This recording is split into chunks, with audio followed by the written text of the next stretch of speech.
Je mesure parfaitement les attentes légitimes de nos compatriotes, bien compris l'espoir suscité par le changement qui vient d'être opéré.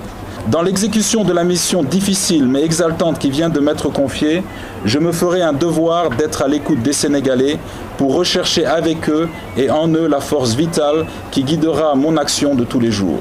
Je suis parfaitement conscient que l'énergie est devenue une question nationale d'une extrême sensibilité.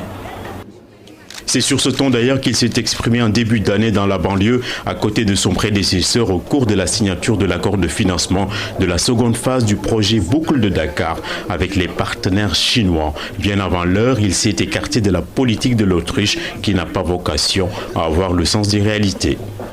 D'ores et déjà, il demande aux autorités de Sénélec d'améliorer l'information des consommateurs sur les délestages.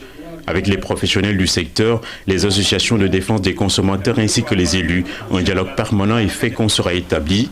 Ému par les longues files devant les points de vente de gaz qui essoufflent les braves dames, Karim Wade compte agir et travailler dur. Nous avons un devoir de vérité vis-à-vis des Sénégalais.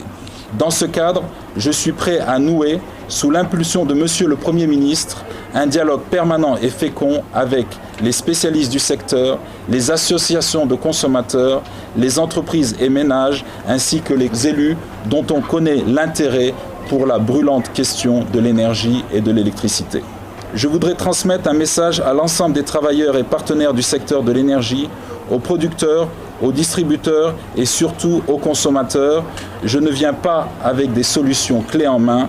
Tel un ouvrier au pied du mur, j'ai la volonté de travailler durement aux côtés de tous les acteurs de ce secteur stratégique pour que les Sénégalais puissent avoir accès de façon durable et à des conditions raisonnables à l'énergie. Au-delà du parler vrai pour établir les équilibres, des mesures vigoureuses s'imposent. La nouvelle équipe fera l'état des lieux sans aucune complaisance, de l'approvisionnement à la production, sans sauter les étapes du financement. C'est un arrêté ministériel qui décide de la constitution de la nouvelle structure. Il s'agit d'un comité de restructuration et de relance du secteur de l'énergie.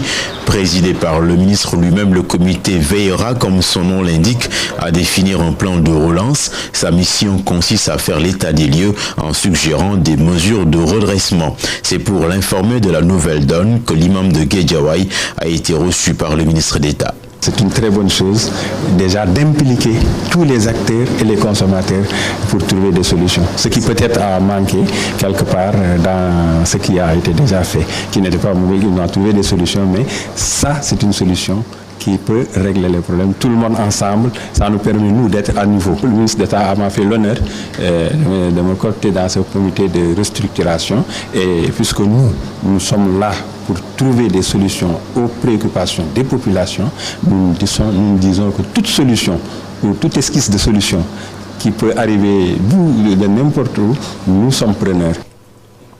Parties prenantes, les associations de consommateurs, les partenaires sociaux et toutes les compétences reconnues dans les sous-secteurs de l'électricité et du gaz, tous seront dans la composition du comité.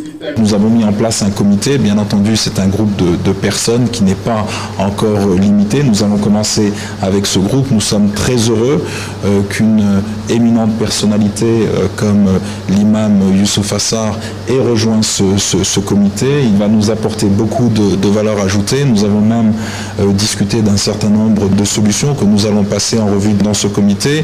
Il y a également un certain nombre d'autres personnalités qui sont vraiment des professionnels, des spécialistes du secteur. Nous allons également associer les associations de consommateurs et très rapidement ce comité va se mettre en place et ensemble nous allons piloter l'ensemble des mesures qui vont nous permettre d'amener le Sénégal vers un redressement durable du secteur de l'énergie.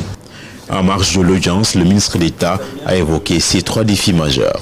Le premier, c'est véritablement de déployer des capacités de production additionnelles.